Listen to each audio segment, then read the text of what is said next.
TikTokda nələr etmək olmaz?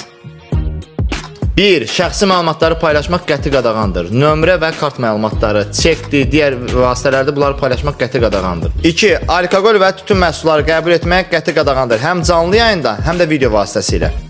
Olmaz izləyicilərə aqressiya göstərmək və onları acılamaq. Qeyri-etik sözlərdən istifadə etmək lazımsızdır.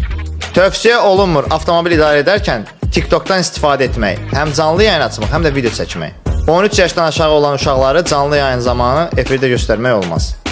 Kəsici alətlərdir, partlayıcı maddələrdir, tövsiyə olunmur, həm də TikTok bizə qadağan edir onları canlı yayın zamanı göstərmək. Jetondur, loteriyadır, qumar saytlardır, bunları TikTokda həm efir zamanı, həm də video vasitəsilə reklam etmək qəti qadağandır. Hər videolarımda TikTokun qaydaları ilə bağlı və inkişafla bağlı paylaşımlar edirəm. Sən də TikTokda inkişaf etmək və əlavə qazanclar əldə etmək istəyirsənsə, mənim ajansıma qoşularaq xidmətlərimizdən ödənişsiz şəkildə yararlana bilərsiniz və ya əlavə məlumat almaq istəyirsinizsə, videonun şərh bölümündən Maqaşov yazmanız yetərlidir.